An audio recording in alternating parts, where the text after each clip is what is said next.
One thing I've really struggled with is I don't necessarily look at myself as the boss, so to speak. Like I just, in my mind, I'm still a 22-year-old idiot and just trying to like fit in and have a good time with the team. And so like sometimes it's weird when you like walk through the office and it's felt like the boss is here. Today's episode comes to you straight from the Foundation Insurance Services podcast studio, your home for elevating voices, inspiring leaders, and building the community one conversation at a time. If you're enjoying the journey, we'd love for you to like, share, and subscribe to the channel. Your support helps these stories reach even higher. Today's guest is Jared Harman, CEO and co-founder of the One Group Agency, a full-service marketing agency based in British Columbia. Jared's work sits at the intersection of brand strategy, content-driven marketing, and scalable business systems, helping companies grow with more clarity, consistency, and purpose. But what makes Jared's story especially interesting is how his background in sports, leadership, and operations shaped the way he builds teams, serves clients, and thinks about growth. In a world where every business is fighting for attention, Jared is helping brands move beyond random marketing and into international strategy, where creativity, execution, and leadership all work together. Today, we'll talk about entrepreneurship, building high-performance teams, modernizing the agency model, and lessons sports can teach us about business and how community impact, especially through youth athletics, can become part of a bigger legacy. Jared, welcome to the Above and Beyond podcast. Yeah, thanks for having me. Looking forward to it. So let's kind of start where I start with everybody. Tell me about a little bit about Jared and you're growing up. You're in Vancouver, Canada. Yep. So, Yeah. Born and raised. Yeah. Lived here basically my whole life. Spent a year out east in Toronto, but I was a quick trip in the midst of things. So yeah, I mean, I would probably describe myself as like your standard sports junkie, watch and participate in just about everything. Grew up doing that and kind of trying to figure out my way to work in sports, which I was fortunate enough to do for a long time. But, you realize quickly though too, like that dream job is just a job. And so like everything else and kind of redirected my path to marketing, and I've been doing that ever since. Nice. So stereotypical question, sports, are we talking hockey? Because is there any other sport in Canada other than hockey? But yeah, not really. Yeah. I mean, more so these days than when I was a kid, for sure. I grew up playing hockey and loving hockey and, wanting to be a hockey player, like, I would say the majority of Canadian kids. So yeah, I mean, definitely my focus from a participation standpoint. But again, like sports junkie, like, I play golf 2 or 3 times a week, love golf, grew up a big basketball fan, big football fan, moderate baseball fan. And Nice. so yeah, I mean, I think I one of those people you could probably ask just about anything about just about any sport, and I would have some knowledge for sure. A little bit. I think I probably sit in that same area. I feel like I kind of follow everything to a certain extent. At some point, I've been big into certain things, and another time big into other stuff, and it just really depends. Yeah. So it's one of those things where, I don't know. I think it's the underdog story. Like I love, when people ask sometimes. I have a couple of horses in the race, but outside of that, like right now watching the World Cup, I just want to see an underdog do really well and then go from there.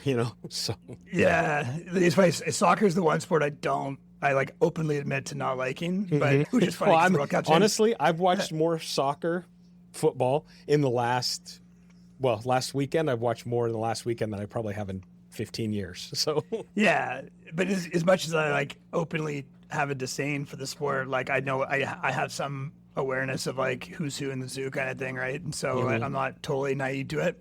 When it comes to the World Cup, I mean, it's one of those events like similar to when we had the Olympics here, where you don't have to be a curling fan to get excited about the world coming together for those kind of things, and it's fun to be a part of. And speaking of underdogs, like Canada might be one of the bigger ones this year, and like they're not often represented at the World Cup, so it's that part's kind of cool to see too.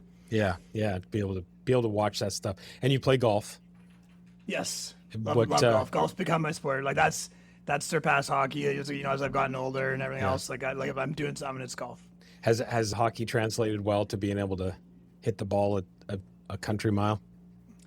Well, I was a goalie, so I didn't have I didn't have that prototypical size and strength that maybe some hockey players would. What I was going to say, my mediocre hockey game is translated well to my mediocre golf game. Nice. Well, So, you go. And you can always work on it. I absolutely love golf, but had a shoulder surgery about 7 or 8 weeks ago now. So I've been on the shelf, but it's getting hot too. So you kind of slow down during this time of year. But talk to me about sports and leadership and operations. I mean, it sounds like to me, looking through information on Jared, that really you're rooted in that whole aspect of things. And obviously we've talked about that now for a second, but give me your background in the sports leadership and how you use that to tailor into your business.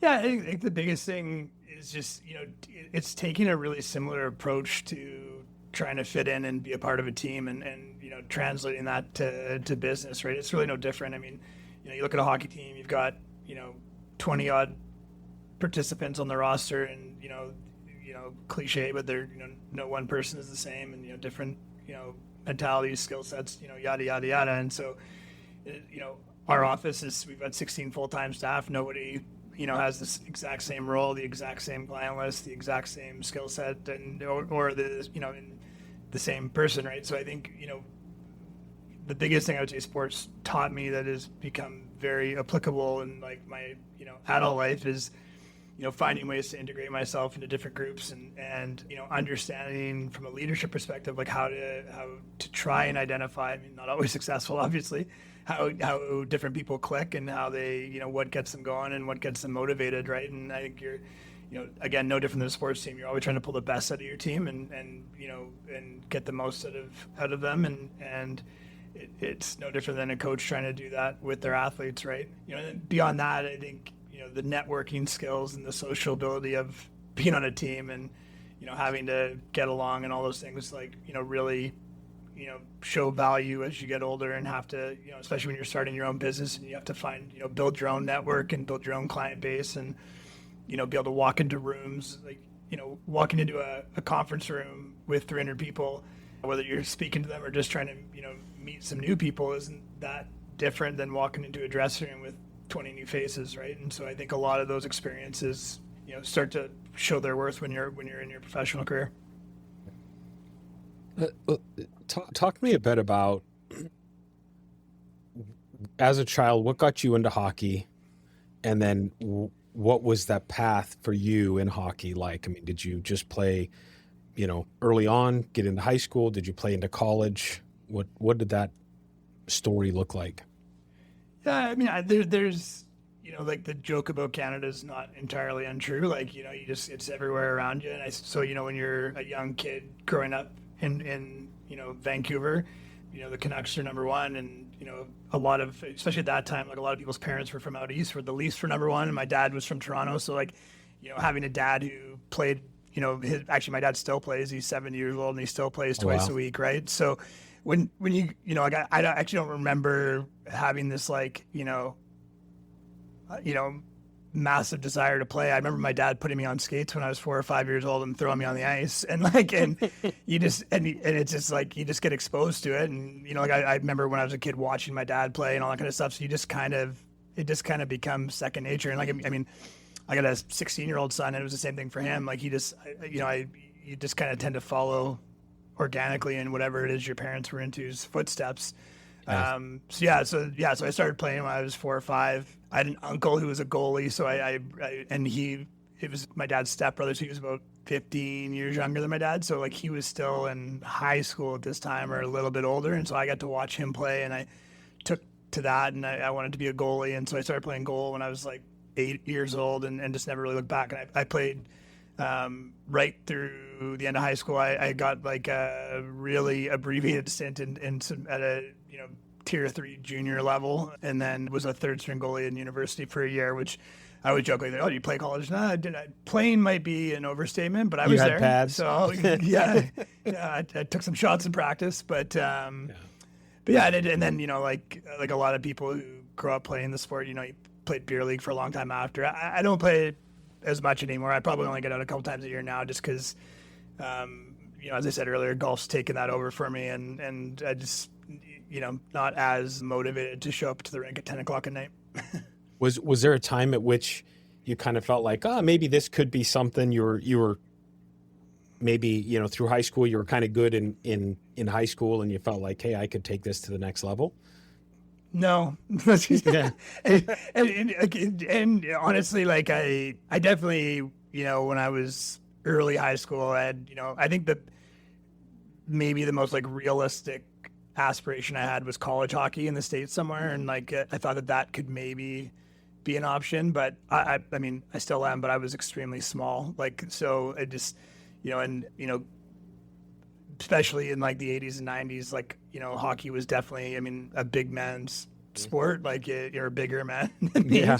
And so, yeah, I mean, I was okay. Like, I think I was good at a minor hockey level, but I didn't really ever have any like false ambitions, I wouldn't say. Yeah. So was there a time at which, through all of that, when you kind of realized you weren't going to be, maybe going on and weren't going to be a, big hockey star, was there a time at which somebody kind of leaned in and said, hey, this could be a great opportunity for you in this direction? Or has your path in life, we'll say, with regards to where you are now in your journey versus where you were then, has that just kind of been a more metamorphosis over time, or was there somebody that stepped in and led you along the way?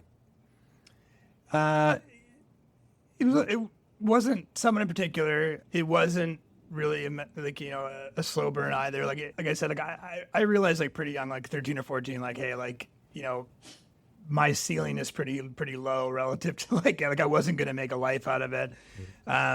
So my focus at that point, like, and again, I don't remember the exact year, but I want to say I was like 13 years old, like, was like, okay, like I got to find another way in. Like, I got to find another way to work in sports. And so at that point, like, everything for me became like, how can I work in sports? And, at one point I wanted to be a player agent, but I hated school. I didn't want to go to law school. And like, that was the path there. And so the two paths I was like, I guess, looking at were sports psychology, which I always found super interesting. And I did my degree in psychology at university, but the dream was always sports media. Like, the dream after I realized at an early age I wasn't going to make it as an athlete was sports media. And that's actually how I ended up in marketing. Was I was working for the local sports station here in Vancouver, and I got offered a job doing play-by-play for the junior hockey team in one of the suburbs here.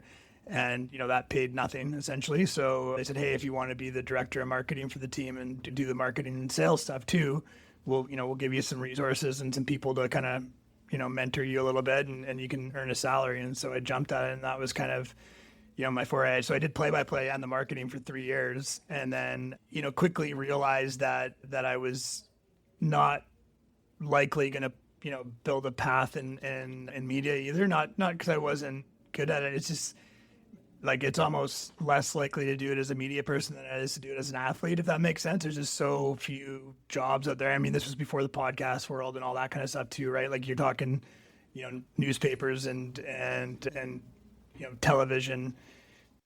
Right. So we were talking about sports marketing. You were doing some marketing for the local hockey team, but you were also doing doing the radio at the same time, or broadcasting? So I was doing the play-by-play for 3 years and doing the marketing at the same time. And I kind of, for a couple of reasons, realized that I would say, going through university and the later years of high school, I was a social guy. I was getting out there and putting myself and my name in front of things wasn't something I was adverse to. So it wasn't like marketing was a huge stretch. It wasn't like I was like way out of my comfort zone or anything like that.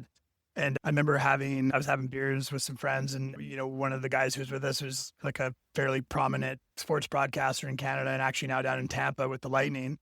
And I was picking his brain about getting into that world. And he said to me, he goes, Jared, there's 1 million of yous waiting for me to get hit by a bus so that they could have my job. And you Makes look sense. And I mean, you look at, for any people who grew up playing sports and loving sports, and you look around your friend group, there's probably a good chunk of those people that would love to be a play-by-play guy or girl in whatever professional sport or in media. It's a pretty appealing gig if you love that stuff. And so I remember that kind of just sitting with me like, man, yeah, this is going to be a tough sledge, and there's not a ton of money in it. Not that it was all about the money, but it was just having a good lifestyle and everything else. And You got to make a living too, right? exactly. And so I was like, okay, and I was having some success. I was a couple of years into the marketing job too at that point. So I shifted gears. Timing was good. I had just gotten married. We were about to have our first kid. So, traveling on the bus was a lot less appealing than it was 3 years earlier. And yeah, so just shifted gears and dropped out of it altogether. I tried to, and I still kind of try to keep I still love media. If I could, have my way, I would be doing something like that on a regular basis. But yeah, and that's when everything really changed and just shifted gears and everything became about,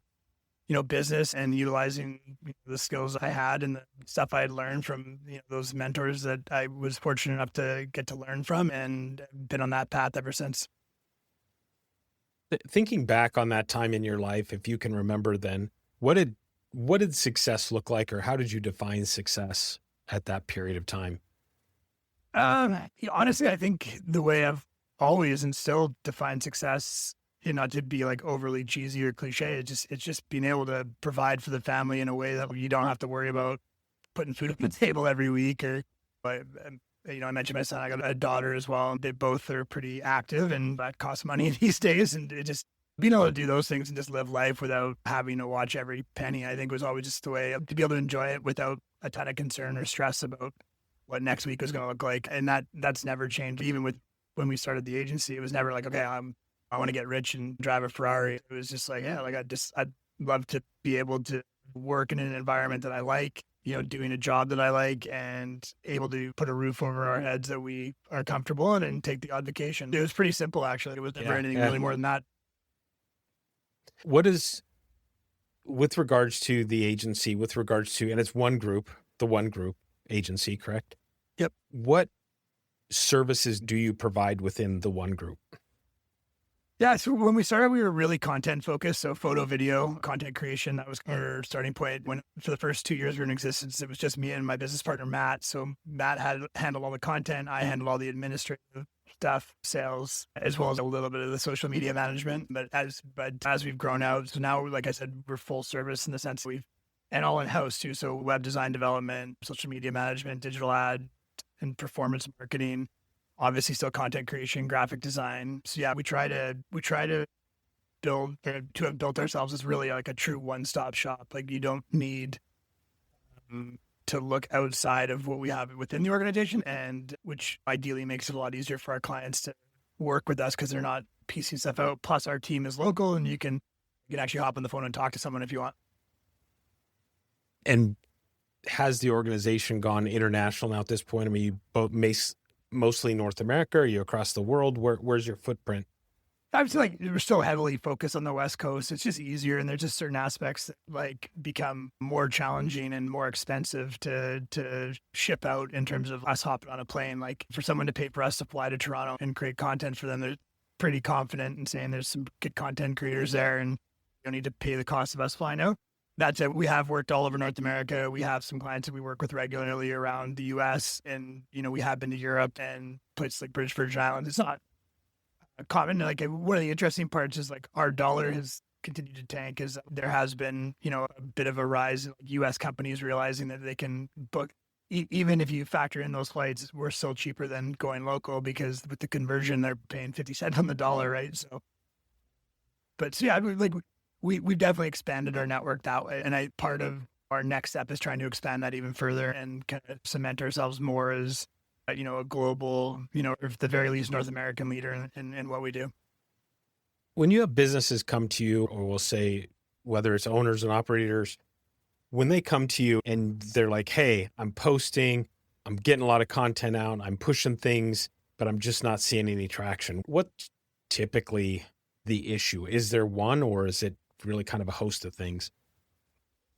It depends. It could be a host of things. It could be just one. The easiest way or easiest place to start is, are you creating content that's going to resonate and connect with your audience, right? If you're trying to target a younger demographic and you're posting Canva graphics, probably not going to work, right? And so I think the first question anybody's always got to ask is, and it can be hard because just because your audience is a demographic doesn't mean that you fit into that demographic. And if you can't pull yourself away from what you like to see and put yourself in a place to what your audience wants to see, that can often be the first challenge that that we see with what our clients are doing is, I get it. You think this camera graphic's super engaging and awesome, but it's not what your target audience wants. And the beauty of, digital is that you can actually pinpoint those things and identify and show actual traction and results, or lack thereof, if that's the problem, which makes it more effective, or should, at least, as long as data is only as good as you make it, in the sense that if all the data in the world's worth nothing if you're not doing anything with it, right? So I think that can be part of it as well. Do you feel that with some of the AI stuff, it's made your job a little bit more difficult with regards to helping people understand the value in what you do versus going through and using an AI bot?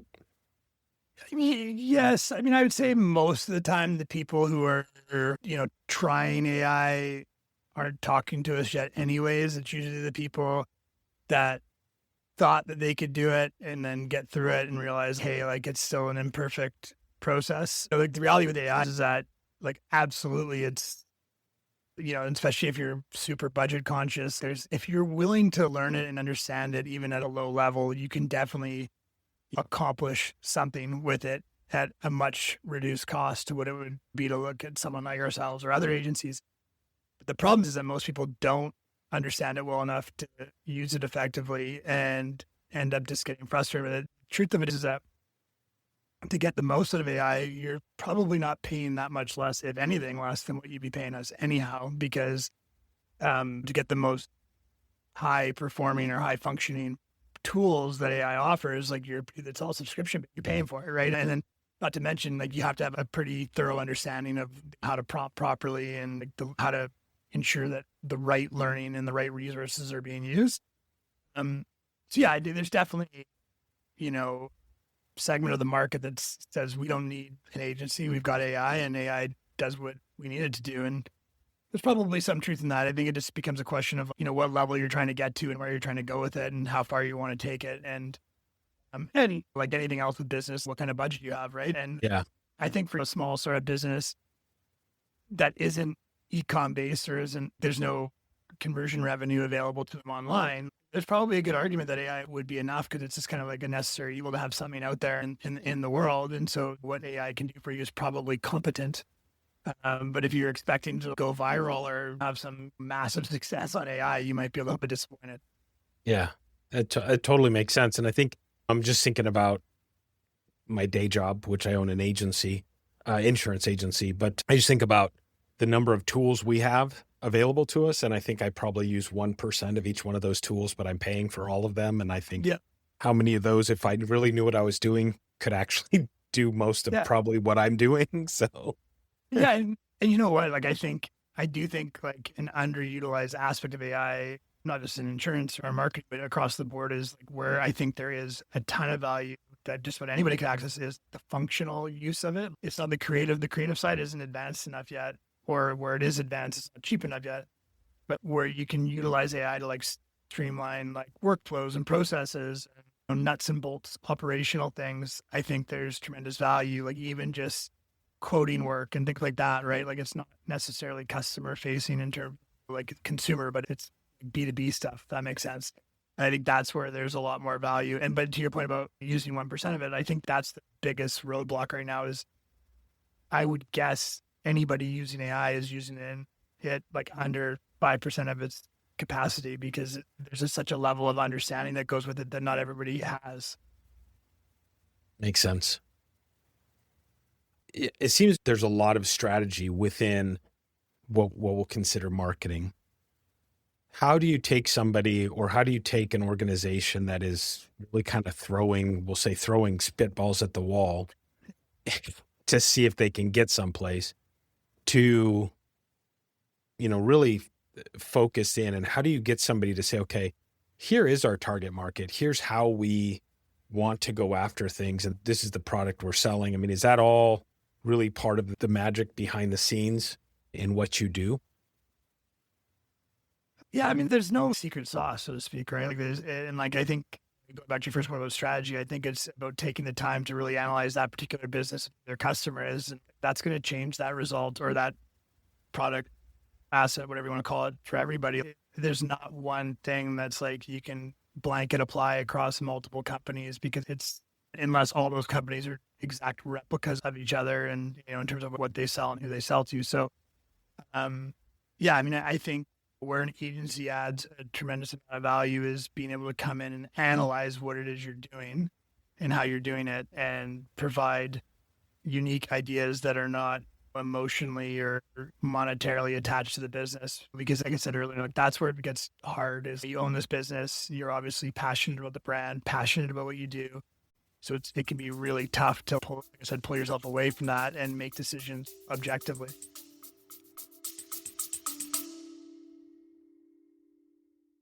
This episode is made possible by our partners at Built Different Restoration. When water, fire, or mold damage hits your home or business, you need a local team you can trust to respond fast and do it right. Learn more at builtdifferentrestoration.com. Shout out to Guidance Alliance, a trusted peer advisory group for business owners who want honest answers, not motivation posters, small groups, weekly sessions, ideas that actually work. Visit guidancealliance.com to learn more.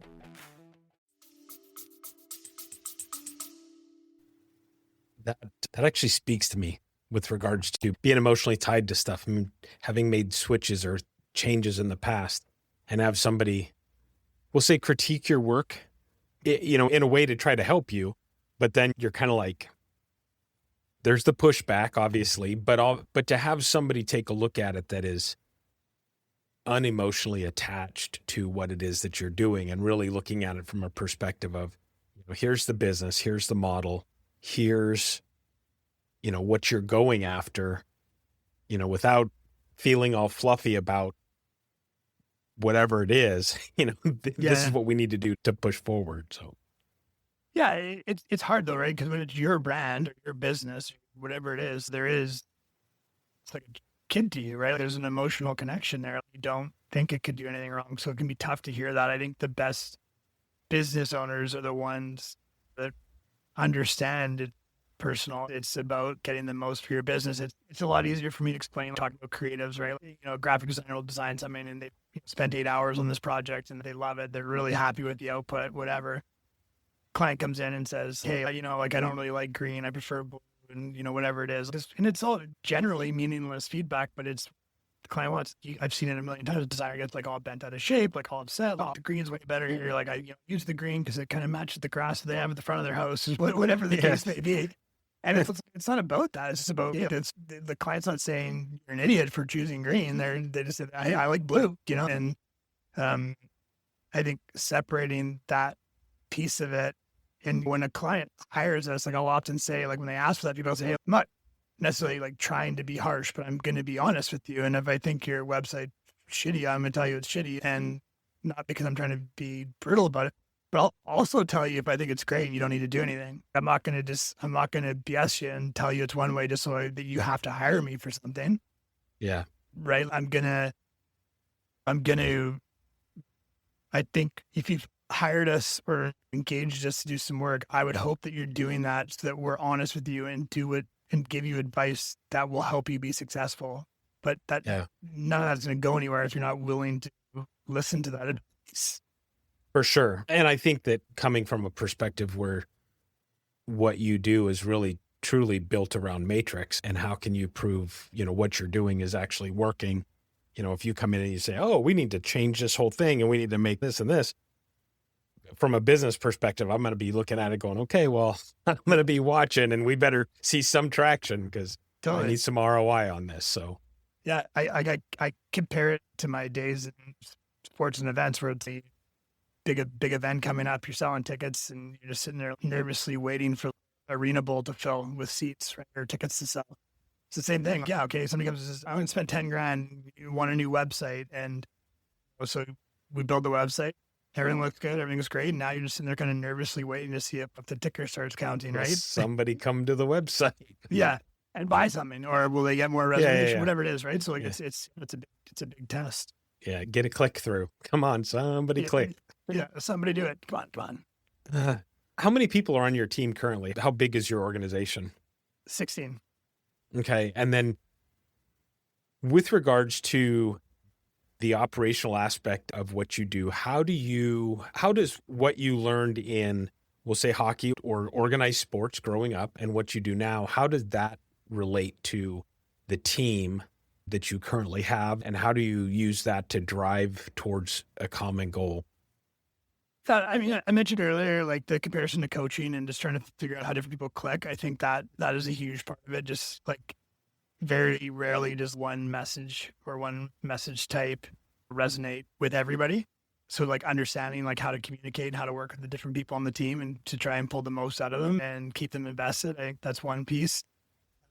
I think very different in a lot of ways with understanding like systems and processes and the benefits of creating, structure and routine, like that you see in sports growing up or coaching or whatever, I think is important. Yeah, I think those would be the two biggest things. I mean, you can kind of go into, the nitty gritty, people management and all that. But I mean, I think at the end of the day, it's just understanding that like different strokes for different folks. And just like in hockey or sport, yelling at every player isn't going to work it might work for 5 of them, but it's not going to work for 20 of them. And, some of them need kid gloves, and it's no different with staff.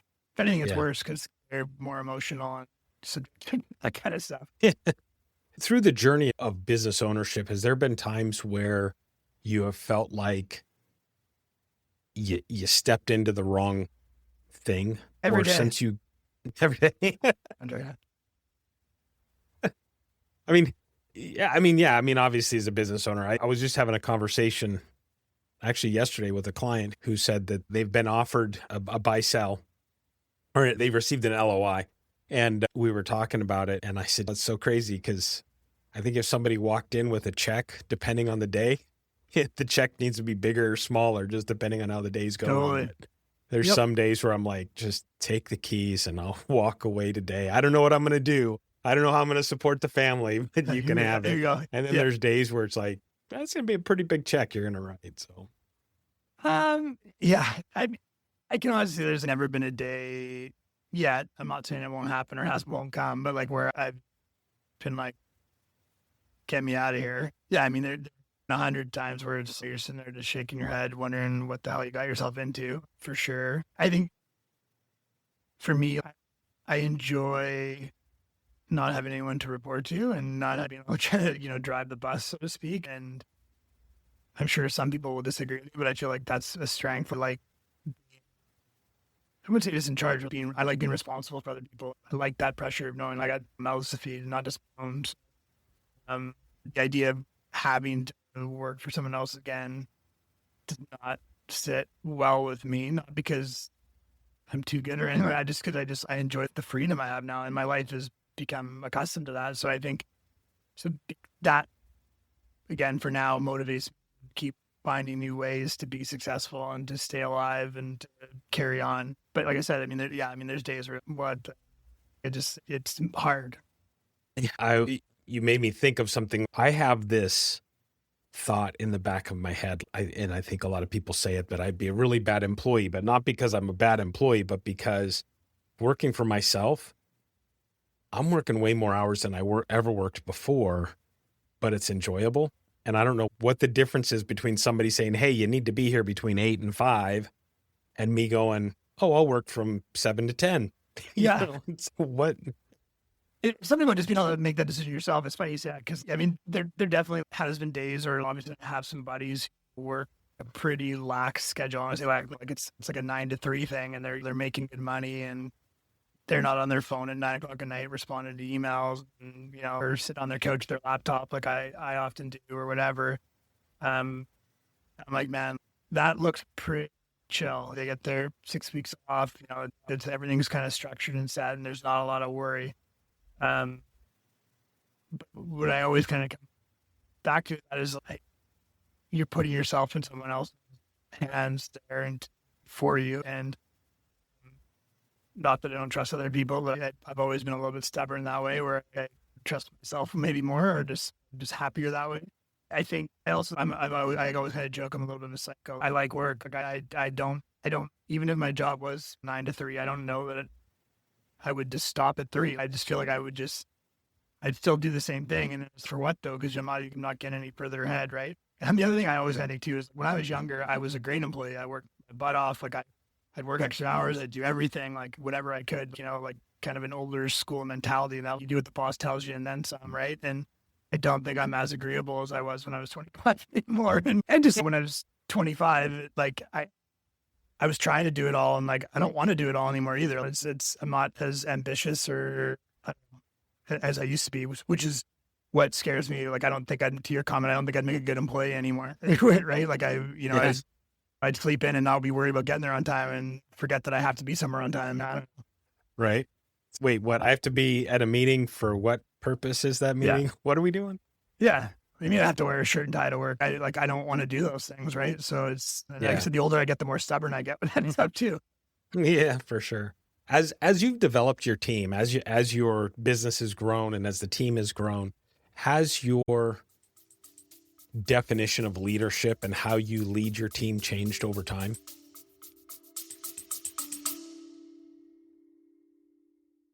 This podcast is powered by Above Par Network, where networking isn't about awkward mixers or endless pitches. It's about genuine relationships, real opportunities, and having a good time doing it. If you're ready for networking that actually works, visit AboveParNetwork.com.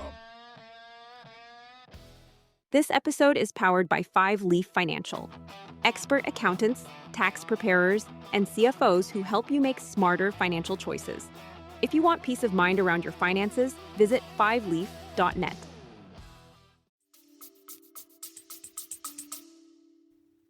I don't know my definition of it. My approach definitely has, because with a smaller team, you don't really have to work at staying connected with people. I remember when we first started to grow from just the two of us, and we were in this office that was pretty small, and there was 5 of us. And even if I didn't want to know what they were doing or talking about or what was happening at home, like I couldn't avoid it because they were 3 feet away from me, right? And that was great. It was that was cool. Like that in a lot of ways like set the foundation for who we are now. But like now with a bigger staff and a bigger office and like all these things, I don't.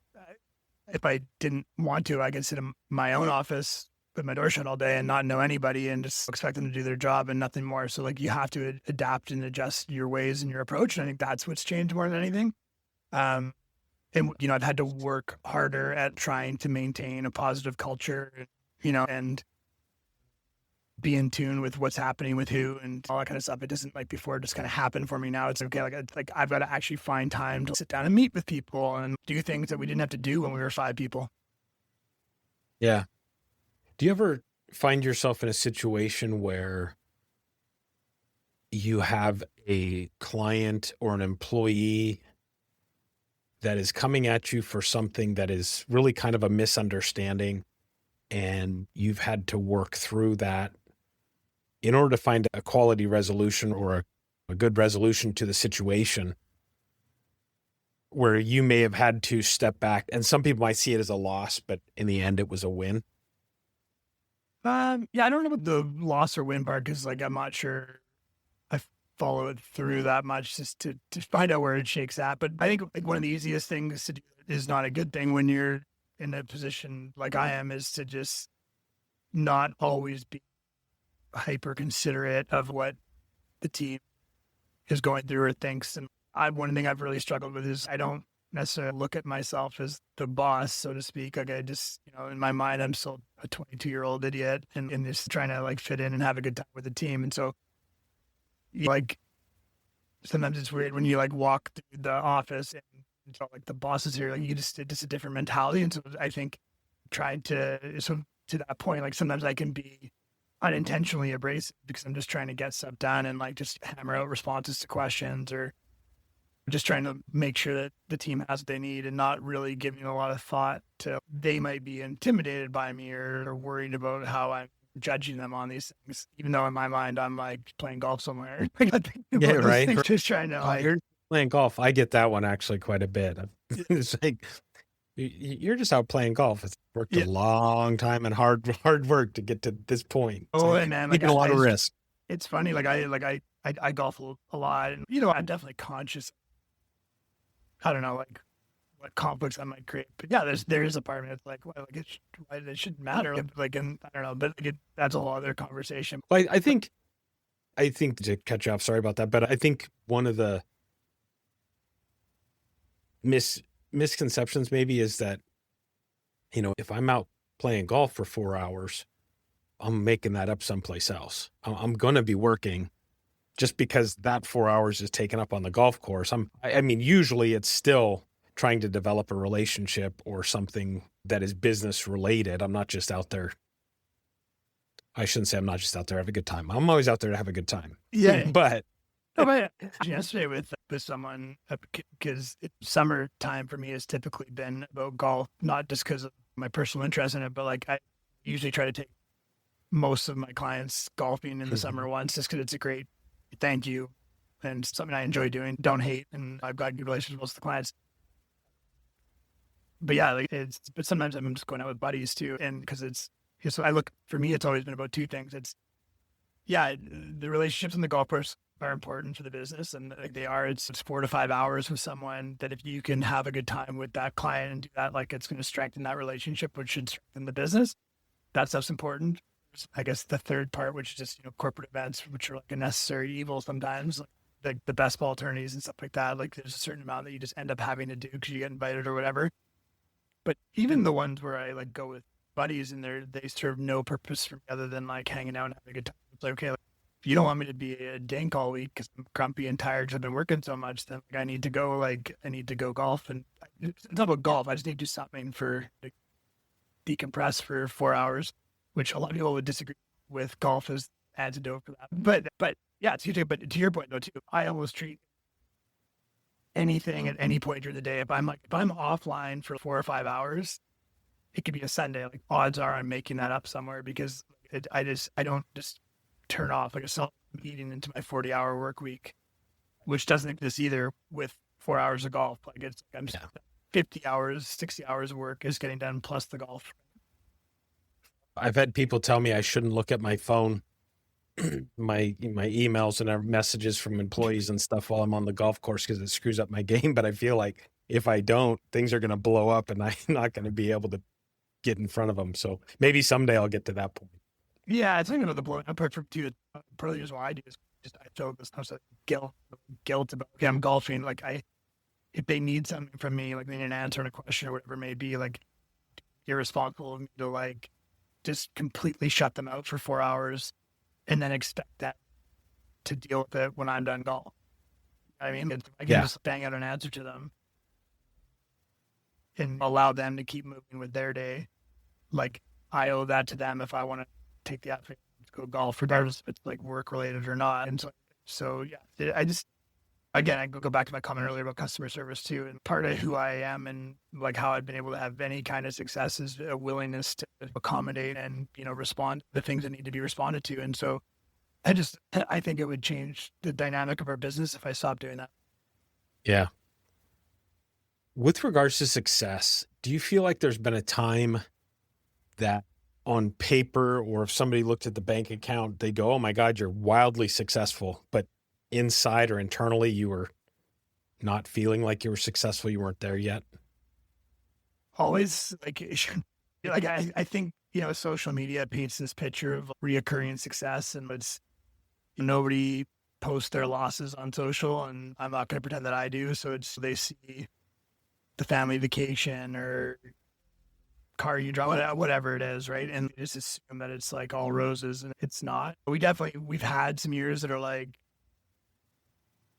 just like holy cow kind of moments in terms of the success we've had for sure. We've had some years that were like, holy cow, we're failures. And I've always just tried to, don't get me wrong, like I've enjoyed it when it's been good, but at the same time, like I've tried to be mindful of the fact that nothing's guaranteed. And, one good year doesn't mean you're set and one bad year doesn't mean you're done. So I've never tried to overanalyze the current state of the business to mean more than it does right now. How do you prepare for the swings in business or the swings and misses? But when I'm saying swings, I mean ups and downs, peaks and valleys. How do you prepare for that?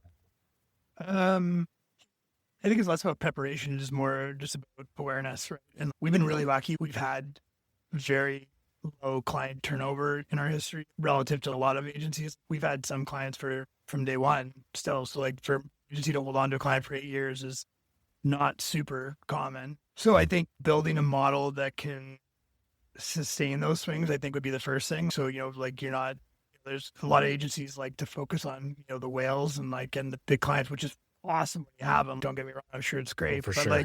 but once you lose them, you're kind of, you're talking like laying people off and stuff like that. It could be a mess. So I think we've always tried to build a sustainable model. But I've also always been hyper aware of, just despite the fact that we've retained clients for a long time, that like we could be doing a really good job for someone, but they might just want to shift gears for no reason, or just it's time to change up the creative, or there's a new marketing manager who gets hired and they've got their own agency that they've worked with for 10 years in a different life. And so like I've tried to get that through, that like we can't ever like rest on our laurels and just be like, oh, everything's great, everybody's happy. And like that's when you get kicked in the butt, like in a bad way. And you like, always kind of have to be out there like hunting for new business or trying to find ways to innovate and keep your clients engaged with you.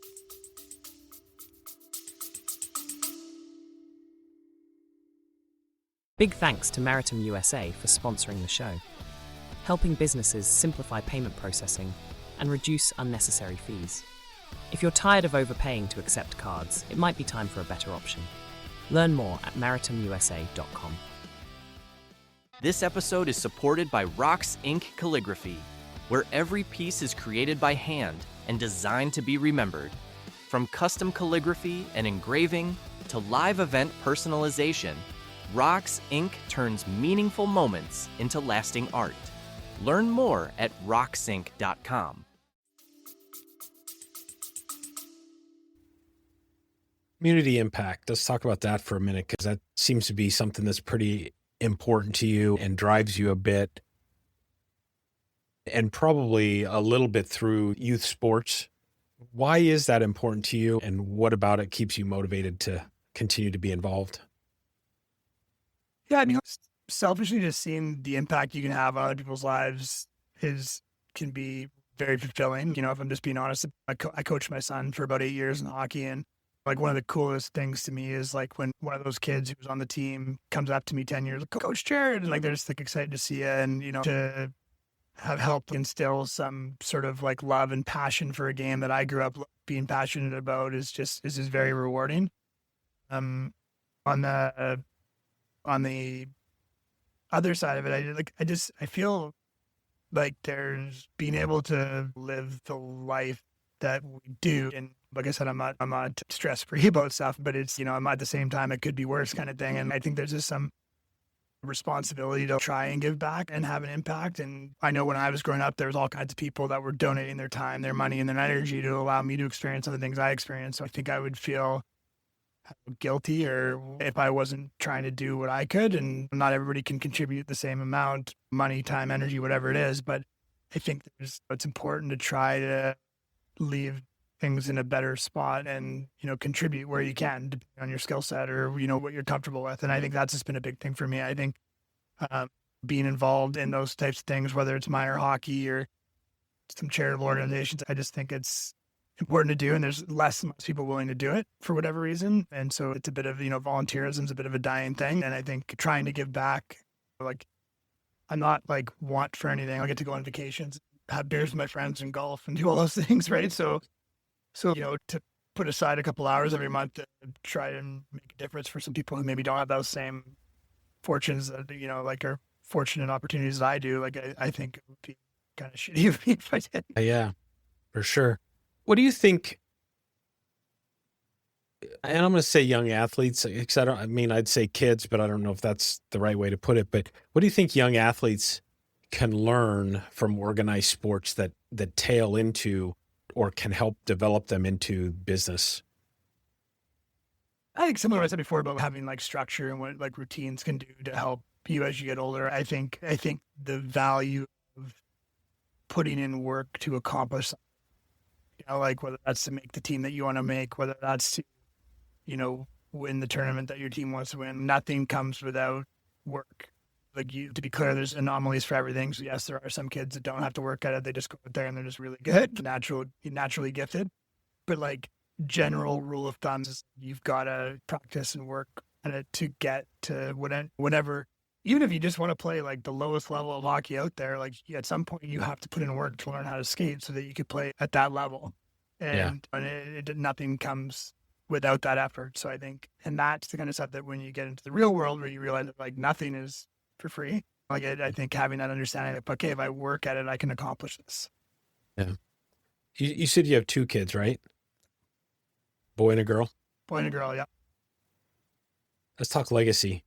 When you're gone or riding off into the sunset, what do you hope that you've instilled in your kids and that you leave behind with them when you're gone? Always just said, I want my kids to understand why it's important to just be a good person. And like, I know, and not, I think my kid, I think it's like fair to say my kids grown up in like a privileged environment, and I have no regrets for that, but making them aware that not everybody is afforded those opportunities, and to not judgmental and just be a kind, good person to the people around you. And there's times where like it's really shitty to be the kind, good person to other people, and it's not easy. But I think in the long run, it's like that, like the old message, like I say this to my kids all the time when they're having something that they're struggling with or whatever, about a decision to make or whatever it may be. Like, if you can look yourself in the mirror and know that you did your best or did the right thing, then it doesn't matter what everybody else thinks. But as long as you know that you've done your best and tried your hardest to be a good person, then like that'll be fine, and that'll let you sleep at night, kind of thing. And you don't have to worry about all the other stuff. I think that's the biggest thing. And I think like wanting to be remembered, as weird as that is to say, or like thought of as, Jared was a good guy. Like that's all that matters. Like I would crush me if 60 years from now, I'd be like, oh, that guy was an asshole. I'm so glad he's dead. Right. I'm sure there's 1 or 2 of those people out there somewhere. Right? Yes. I mean, you can never completely avoid it, but I wouldn't want it to be like the dominant theory about me. I say, if there are, they probably deserved it, I'm sure. So. Yeah, hopefully. Yeah, hopefully. They deserve what they got. Yeah. As you continue to build the one group agency, what kind of impact do you hope to instill or bring to the community that you're in and the people that are working for you? I mean, not to take the same thing. Person, good people. I think, for us, we've grown really organically because people like us and like working with us, and not because we're like best at what we do or super awesome or any of that stuff, but because, they're good people. I could trust them, right? I think I want people to trust our agency with their brand. That is everything we do going to knock it out of the park? No. Are we the best at what we do? No. I think we're really damn good. And I think there's a lot of other people that are really damn good. But when everything's equal and everybody's damn good, then the people they trust are going to be the ones that they go with, right? And so I think that there's just so much value in that.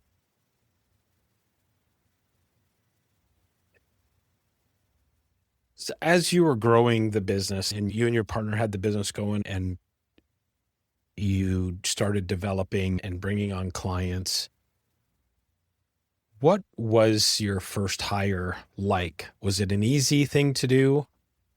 Was it scary because now all of a sudden you're taking money out of one pocket, putting it into another and giving it away? Or we were fortunate because we did our first hiring coming out of COVID when there was subsidies available to grow our team. So I want to say we knew we had a 6-month runway where we essentially weren't paying for these hires. Like it was there to grow the business. And so, I mean, don't get me wrong, like there was some like I wasn't trying to hire anybody just to fire them in 6 months. So there was obviously some internalized pressure of, like I don't want to hire these people to sit them in 6 months. I want to hire these people so we can grow the business, grow the revenue so we can afford them and then continue to grow, which is, knock on wood, fortunately how it worked out.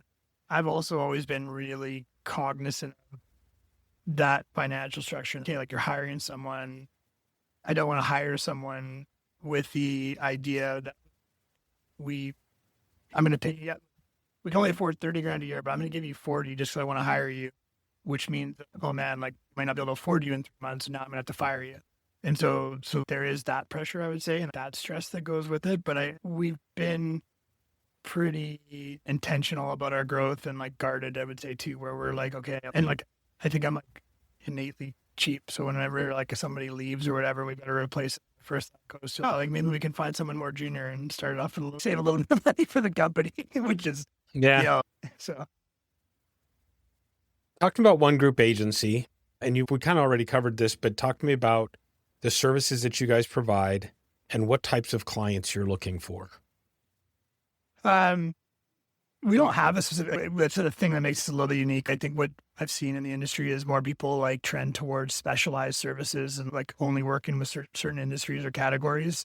And partly just due to how we started just so small, like I just never felt like I could say no. If the insurance agent came to us and wanted to hire us for a website, like I didn't, we needed the revenue. So I wasn't gonna be like, oh, we don't do insurance websites. I was going to find a way. And like that, it's maybe less about just trying to find a way now, more about, I see value in working in different industries, different categories, and like taking ideas from one and applying them here to others. And so not everybody maybe sees it that way, but I think there's some real intrinsic value in being able to kind of have your fingers in a bunch of different pots to see and different ways to do business. So I wouldn't say we have an ideal client, and we've always kind of been work with big, small, whatever. Like we're not preferential that way. The only thing I'll say, it's not about the type of client, but it's the personnel. It's better working with clients that understand why they've hired us and what we need to do. We've had our best success with clients that, like, to some extent, just don't want any part of their marketing. They're more focused on their operations, and they trust us, and go back to that trust, right? Where they think, they believe in what we think we can do for them. Obviously, there's still some collaboration, but they're hiring us for the right intentions and right purposes to let our team, who are experts in what they do best. Am I correct that you have your own podcast?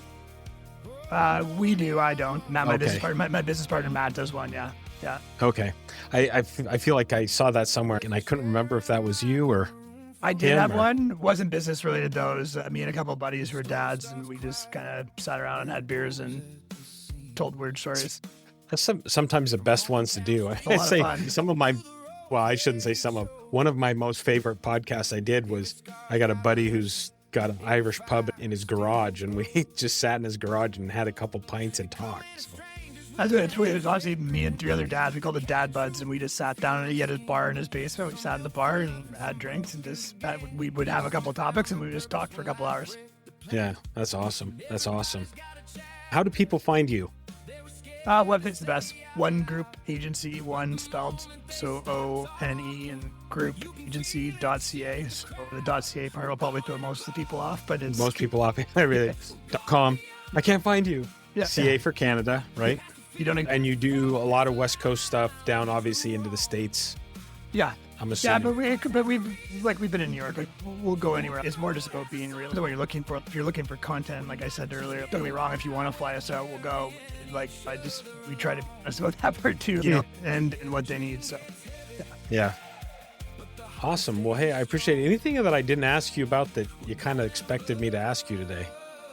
No, I know. I try not to have any expectations those guys have, but it's just a little easier to go in unprepared and hopefully it flows. Yeah. Well, I greatly appreciate it.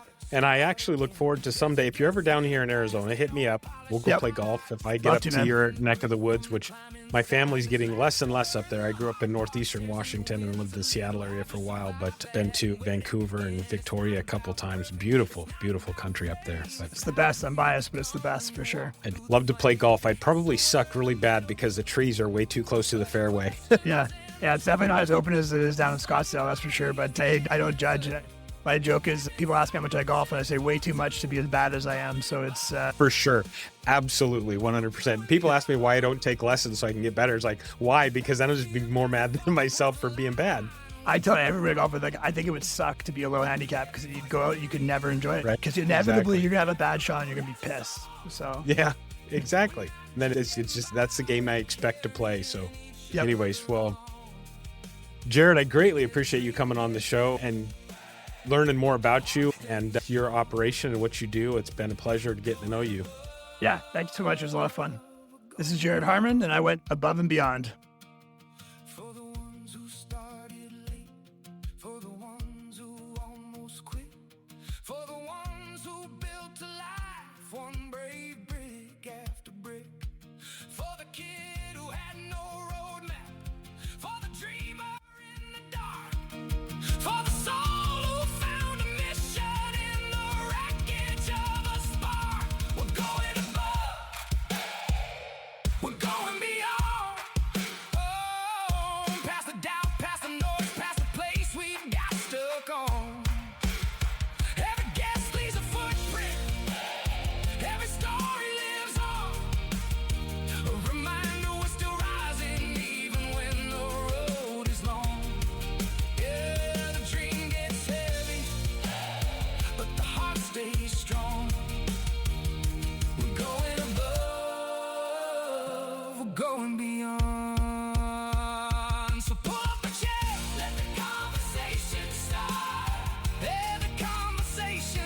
Before you go, if you want marketing that actually moves the needle, check out lzrmarketing.com. Expert marketing solutions for your business. From websites and social to ads that convert, Liz and Riley help you stand out and grow. That's LZR Marketing, laser focused on your success. Like, share, and subscribe to Above and Beyond, where excellence meets elevation. Elevate your mindset, one episode at a time.